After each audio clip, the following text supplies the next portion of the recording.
Hello and welcome to this video on authorizations.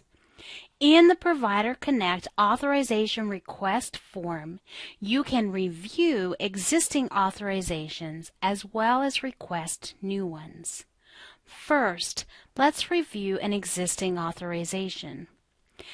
You can see in this line that I have an approved authorization when it was reviewed, the begin and end dates of that authorization, as well as the treatment codes authorized. However, to see how many units have been authorized, I need to dig into the detail. I'm going to click the auth number hyperlink. When I do so, the authorization detail will open up. In this particular case, I can see Amanda is my client. I can see who the case manager is, and so on.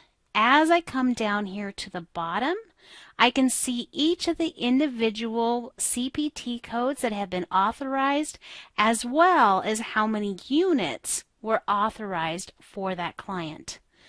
This is an original authorization that had been completed by CARS for Amanda when she was referred to our agency. We do not see the units requested because we did not request this. This was assigned to us by CARS. So let's take a look at entering a new request. I'm going to click Return to Authorization List. Next, I will click Create Request. So, in that prior preview, we saw that Amanda's authorization expires on August 1st. So my new start date is going to be August 2nd. Once I select my start date, I can enter in how many days that authorization is good for. So I'm going to request 30 days and then click Set.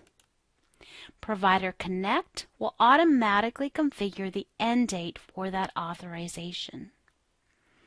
As I scroll down through the form, I can reference the primary diagnosis, or if the diagnosis has already been entered through Provider Connect or Avatar, it'll display here. Next, I want to address the funding source. And once I do so, I want to address the benefit plan and then address the program.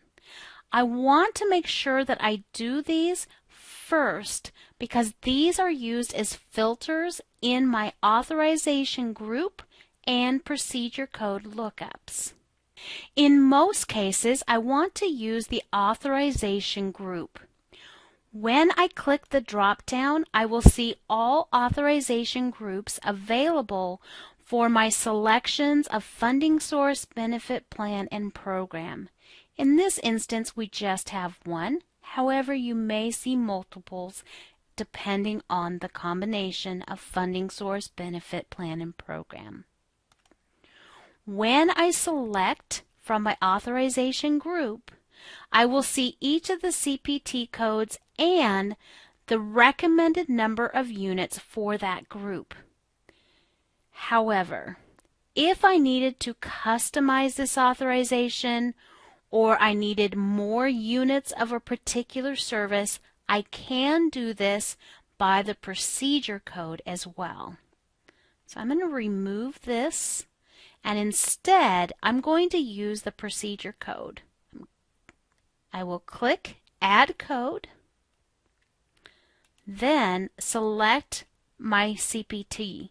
You can see the same CPT codes that were in the group are available individually. Again, this is based on my funding source, program, and benefit plan. I will select urinalysis and then say 10 units.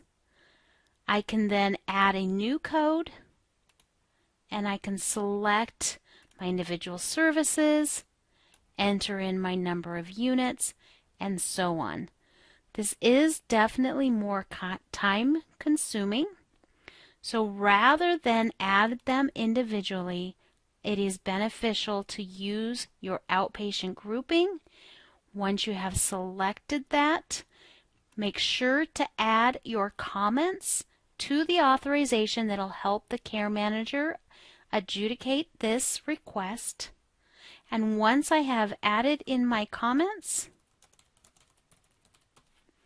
I will click File Request. You now see that we have an unassigned authorization number. It's been entered through Provider Connect and the status is pending. In order to see the actual authorization number, I just need to click Authorizations in the left-hand panel, and the authorization number is refreshed.